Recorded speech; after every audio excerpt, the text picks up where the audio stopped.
hey everybody, and welcome to the premiere episode of Adventure Coolness.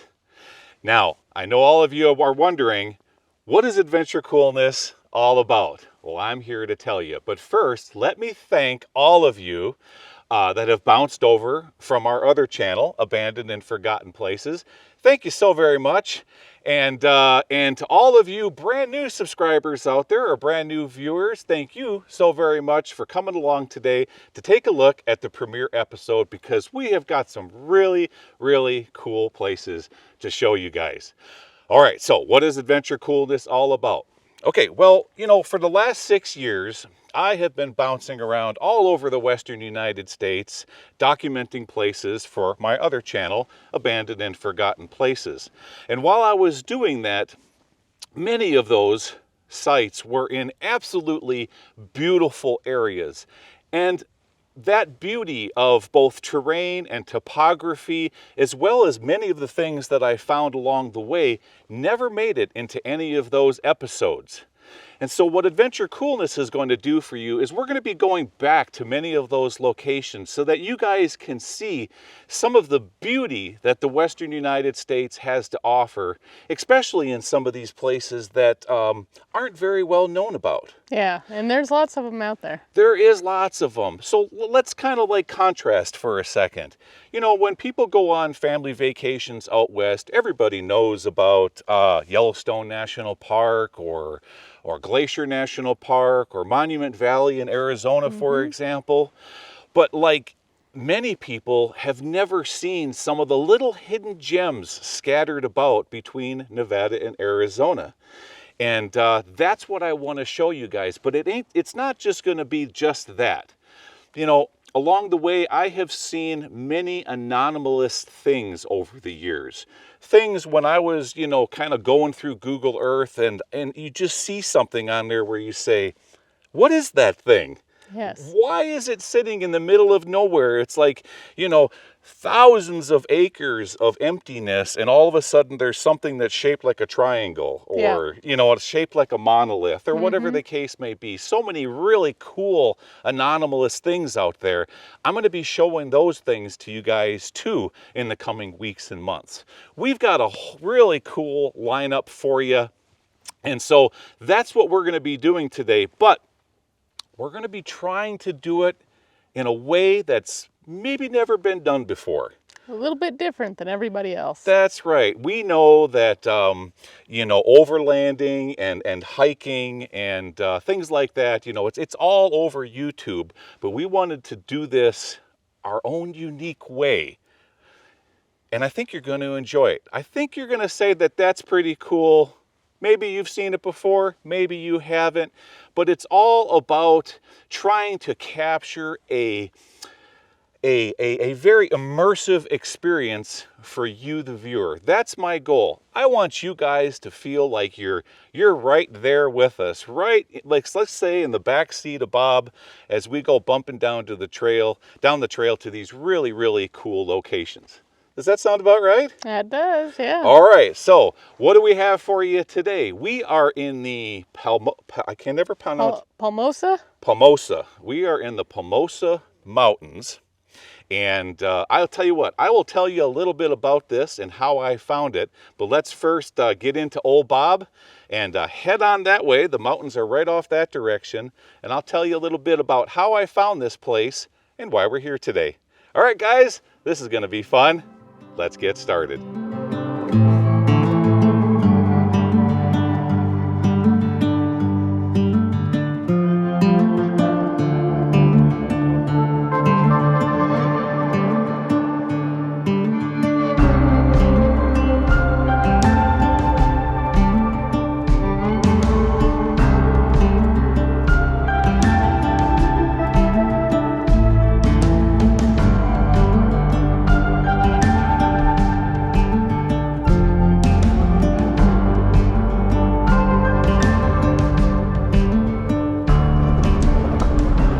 Guys, here we are on the trail heading into the Palmosa Mountains. Yeah. And this is located, well, I'll tell you what, let me just show you. Let me show you where we're at today. Take a look at this. Okay, we're starting out right here Let me throw the coordinates up on the screen so you guys can look at this maybe on Google Earth yourselves. All right, now we're going to start heading off towards the mountain range this direction. You can see the track down on the ground there, and that's where we're headed today. So we're kind of going to make a loop up and around over to the mountains, down this side over here, and then we're going to head back to the highway today. But there's just some absolutely magnificent scenery out here I want to show you guys. And I think, if I remember correctly, this road does come close to an area that, remember when I was working with Canadian Frank? So we are going to be in an area that I was in once before when we were filming an episode for his YouTube channel. And if I remember right, Laura, there is an outbuilding somewhere in that area, but I don't remember if it was collapsed or not. It's been like 5 years since I've been here. Yeah, you mentioned that there might be a building or two. Yeah, and we fully expect to see a lot of people out here today. I mean, because we're so close to Quartzsite. Yeah. Just down the road here, there's a place called the Bouse Recreational, or it's a place where you can boondock for longer than 14 days. Yeah. The typical on BLM lands, it's a 14-day minimum, and then you've got to move. But at this location, you can stay for even longer.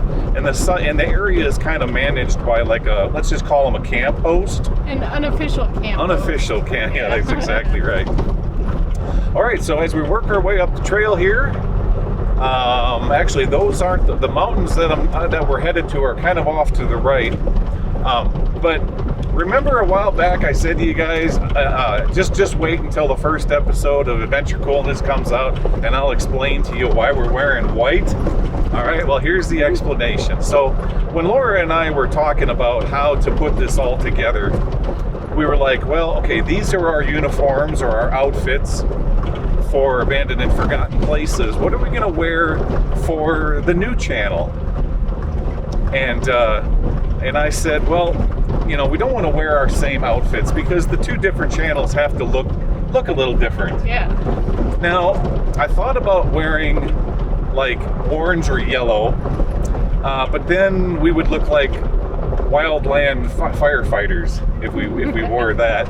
And then I thought about, well, maybe we should wear red. Like, no, because then you're gonna look like a fire chief captain or something, like a game warden. Mm-hmm. Like a game warden.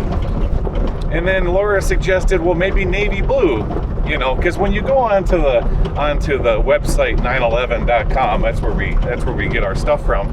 There's only so many color choices. So then I was scratching my head and I was thinking, well, we're going to be doing a lot of hiking. Some of these places require, you can't just drive to them. You got to get out and hike to them. And in that process, we're going to be doing a lot of drone work so that you guys can see, not only from like, say, a selfie stick or forward-facing view, but from an aerial view. I want to show you that too. And if we were dressed in tan or khaki, or it's going to be hard to see us walking across the landscape. So we came up with white, because white, of all the colors, it's the most contrasting color to the landscape, especially when we're doing drone work. And so that's why we chose white today. Yep. There you go, there's the answer. So for Abandoned and Forgotten Places, you get tan, and for Adventure Coolness, you get white. Mm-hmm. All right, so let's keep on going here a little bit further. Our road should be, actually, I think it is, Laura, it's going to head up over here to this saddle. And then kind of come back and then to the right. Yeah, kind of go around that mountain and then drop down into what's called Haystack. All right. And I think it's Haystack and Ibex or something like that. Yeah, I remember that's now. the name of the two peaks over there. All right, I'll tell you what, let's do this. Let's get the drone up in the air right now, show you what this place is all about. Take a look.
cool, guys.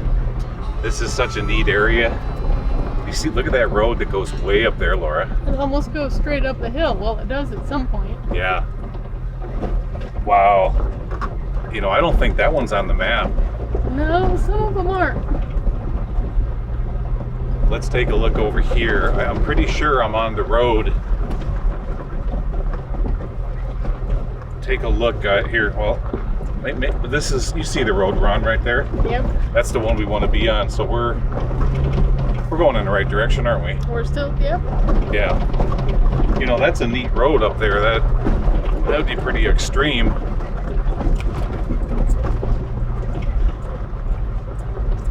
Speaking of extreme, guys, so some of you guys are like, how come you never wear your seatbelts?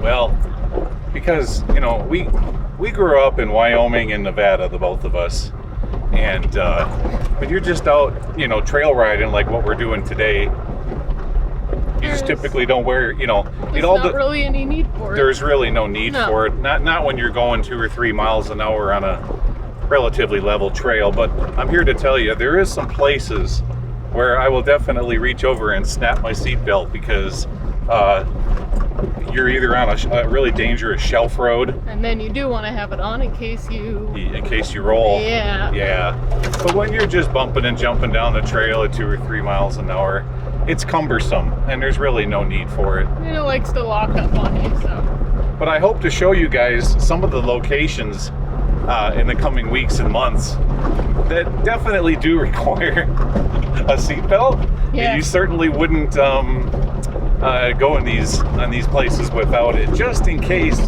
anything bad was to happen. Yeah.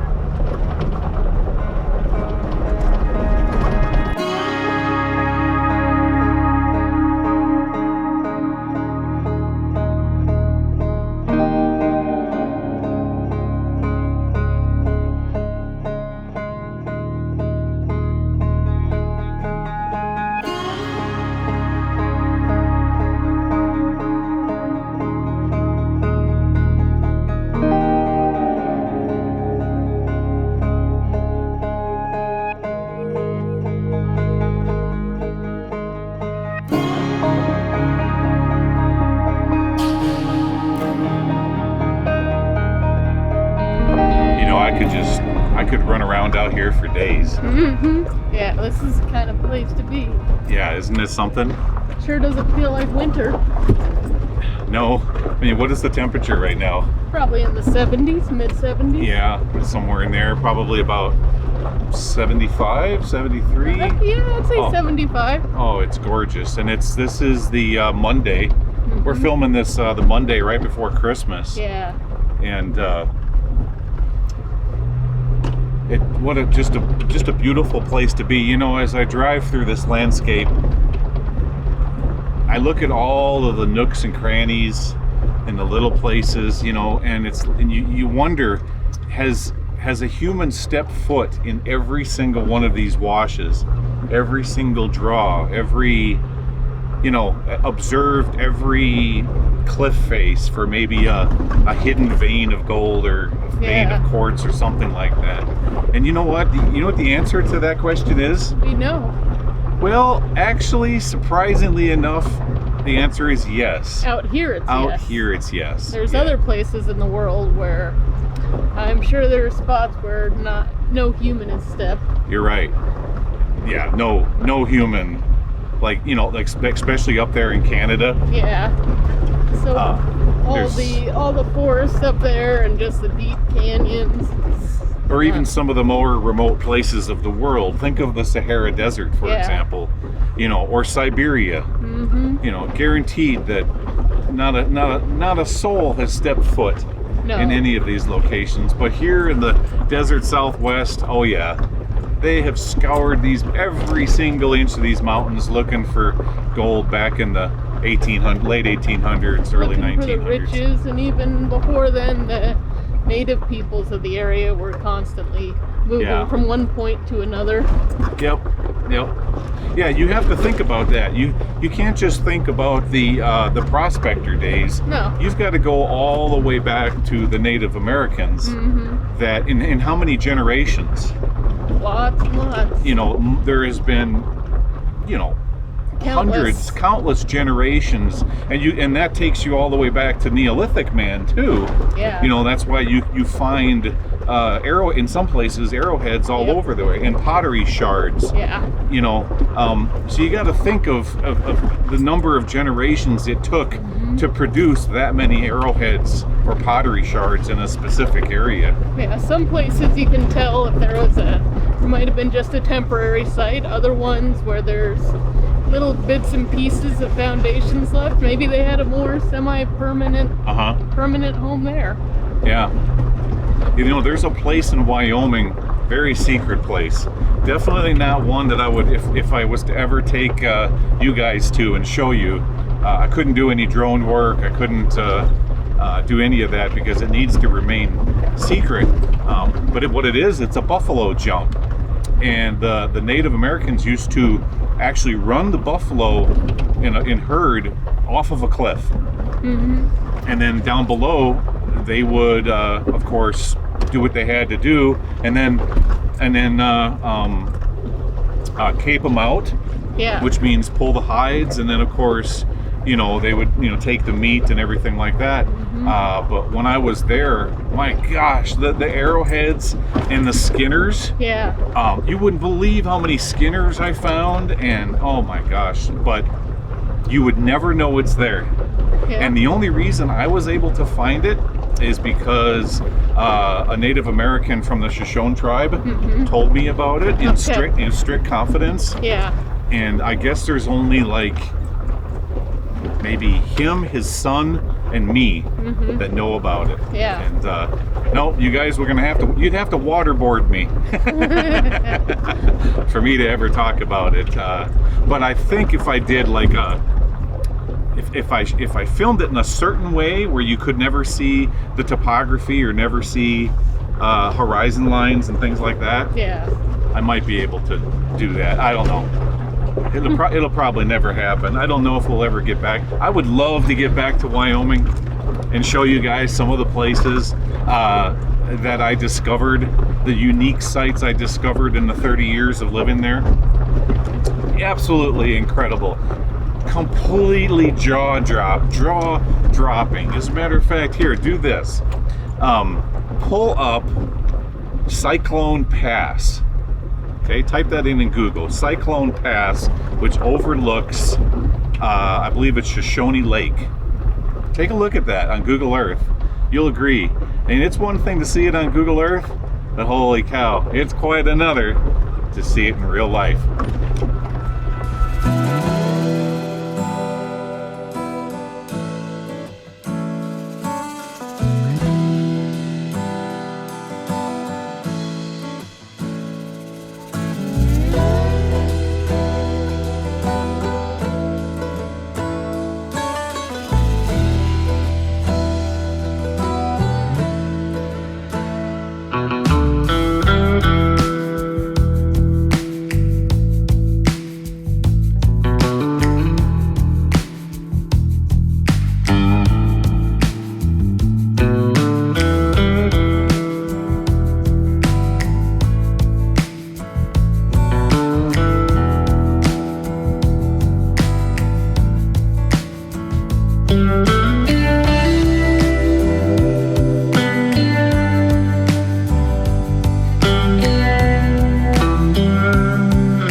Just about there. All we have to do is get up around the side of the hill, and then it's going to cut back towards Haystack Mountain, which was off to the right over there. And you said there were some buildings over there? Well, I couldn't remember if they were still standing or if it was just foundations. Okay. But we'll look around. All right. We'll look around when we get there. So, what do we have coming up for you guys?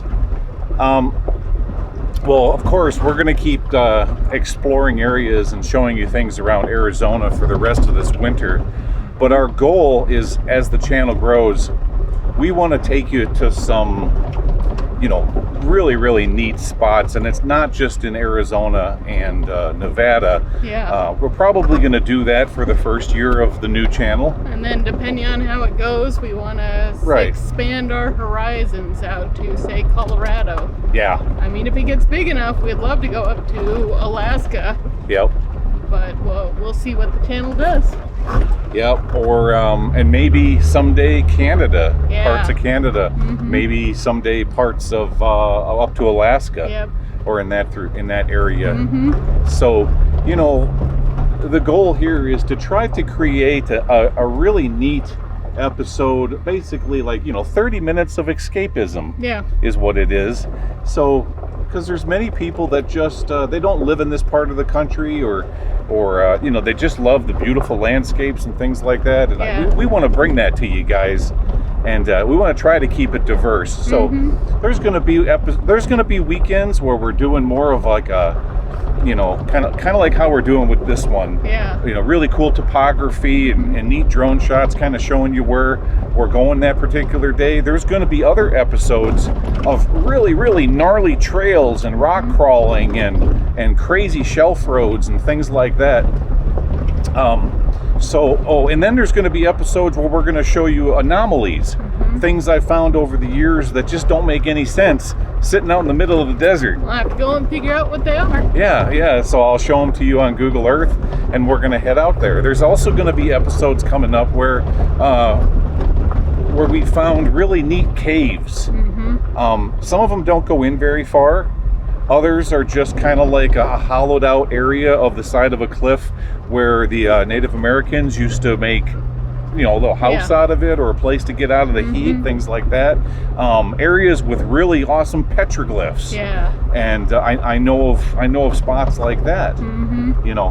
So just we're gonna keep it really diverse, so that each and every weekend you don't know what I'm going to throw at you. And that makes a complete surprise. That's right. That makes it fun for not only you, but for us too.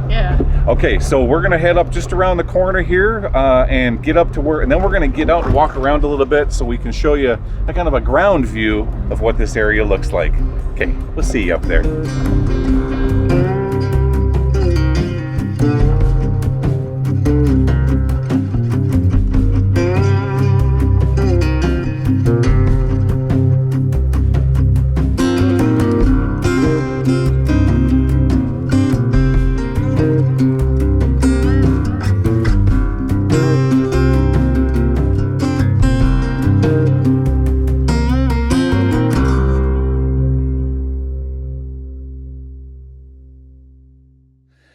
All right, guys, there we go. Made it. Now, you just got done watching old Bob climb up that steep hill. Now, there's a funny story behind that hill. Let me tell you it real quick. So 5 years ago, I was out here with Frank Schlichting, and we were headed out to explore this location, and there was a whole bunch of people parked on top of the hill that you saw old Bob crawl up on top of. We believe that they were from California or something like that. I don't know, but there was like 15 of them out here. Anyways, I was in old Bob, and Frank was in his flatbed pickup truck, and we were watching him. It's like, well, is he going to park at the bottom of the hill? And so as we're coming up on this hill, Laura, we notice, because Bill Carson and I, we were much further back. And when we're looking at Frank and Sharon, and then about that same time, all those people got in like a half moon shape up here, kind of off to the left. Taking their pictures and everything. They were doing like this massive, like a big, 15-person selfie shot, right? And then here comes Frank, and we thought he was gonna park at the bottom of the hill. Oh no. He come roaring up this to the top of the hill, just like what you saw us do. And he comes up. I swear, his front tires popped up off the ground, and he went up, and boom! And he totally photobombed the whole entire group. It was It was absolutely hilarious, guys. We laughed so hard, and they're all like, "What is going on?" And of course, we introduced ourselves, and I do believe Frank made a whole bunch of new subscribers that day. It's the way to do it. Oh, it was pretty darn funny. Okay, so where are we at? Well, like I was saying, this is one of the locations that we documented. And let me kind of turn the camera around and point it off this direction. So I'm going to slowly pan down this way, and you can see down in the bottom, there's a bunch of concrete foundations left over from the operations out here. But no, there is no more building up here anymore.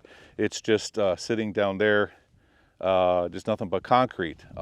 There's a lot of interesting, like old rock retaining walls. You can see them off that direction. It looks like it might have been a road at one point. Yep, the road came up that way. You can see all of the stacked rock down in there.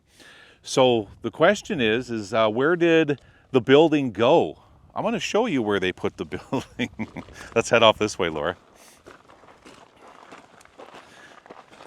They took, instead of hauling it off, they took it all and dropped it straight down this, right here.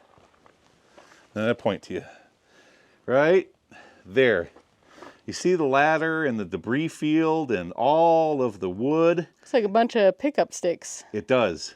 Everything was hauled up here and thrown into the hole. Oh, I guess they were using it as a trash dump then. Exactly. And can you believe Frank and Sharon hooked a rope up to Bob's bumper and went down into the bottom of this thing? Well, based on some of the other videos I've seen, it doesn't surprise me. I mean, I wouldn't want to go down there. That's just a trash heap. Doesn't that look terrible down in there? Yeah, I'm sure there's all kinds of things in there that you don't want to scratch yourself on and everything else. He climbed through that like it was nothing. Well, actually, Sharon made it about halfway, and then she said, this is too crazy. But Frank kept on going. And so, guys, here's what I'm going to do. I'm going to post a link down in the description area of this video. So if you want to go to that episode, take a look. Take a look and watch him climb through that debris field and get all the way into the bottom. Pretty crazy stuff. All right, so what else do we have around here? Let's go out this way real quick.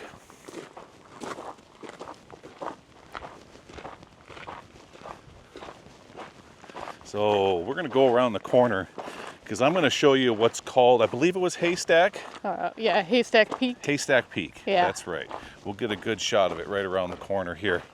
And while we head over there, now to all of our let's just say old subscribers or subscribers from our other channel that came on over here today, you're probably wondering, hey, what are you guys holding there? It looks just like you've got metal detectors. Well, this is a perfect place for metal detecting, but no, that's not what it is. No, that's not what it is. So here's what I did, just in case you're wondering. So back in the 90s, I did a lot of metal detecting in Wyoming, years and years of it. I got the idea of building 2 custom selfie sticks off of a metal detector chassis. Because that's what this is. Metal detectors are very comfortable to hold. They're usually semi-lightweight. Yeah. They've got the little arm brace and everything. And if you've ever tried to use a selfie stick, like, one of those store-bought ones, they're very awkward. Yeah. Because you're holding up the weight of the camera and the audio and everything else with your wrist, essentially. And give it enough time, your wrist wears out. So you cannot find these anywhere. This is 100% custom built right out of my little bean up here. Yep. Put it all together, and that's why they look kind of like metal detectors, but they're not. They're the Gly Coolness version of a really cool selfie stick. Yes. All right, let's flip the cameras around. Take a look out there, guys. There you go, Haystack Peak. And before we end this episode today, I'm going to get the drone up in the air and do a cool fly-in of this area. Pretty neat. All right, let's turn around. Now today's episode was more along the lines to let you guys know what See, I'm even having a hard time saying my own darn show. What Adventure Coolness. Yeah, what Adventure Coolness is going to be all about. So you guys kind of get more or less the gist of what we're trying to create. So today wasn't designed to like hone in on a specific objective or find a specific anomaly on Google Earth and then travel out to it. Yeah. I just wanted to spend a day with you guys and tell you a little bit about what our plans on, how we want the channel to develop, and things of that nature. But you hang in there, okay? Because like I was saying, we've got some really cool stuff to show you guys in the coming weeks and months. And we're really hoping that the channel takes off, and then we can start taking you to some even more really awesome places and what we talked about earlier. Yeah. So with that, well, what do you think, Laura? Should we go someplace and get some lunch? Yeah, why not? Yeah, let's do that. I think it's about that time of the day. We still got to take this bumpy old trail all the way back out to the hardtop road. But this was fun. Yeah. Yeah, I really enjoyed it.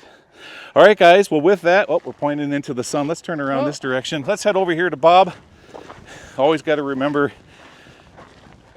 when you want to talk into that specific camera, you want your face into the sun. There we go. There we go, guys. All right. Well, I appreciate you all coming along. That was a lot of fun. I'm glad. I'm just so happy to get started on this project. It's going to be so much fun. And when combined with our other channel, Abandoned and Forgotten Places, y'all are going to have a 2-episode weekend of a whole heck of a lot of adventure and a whole heck of a lot of fun. And with that, we're going to get on out of here, and we'll see you all again next Sunday. Okay, take care, everybody. Bye-bye.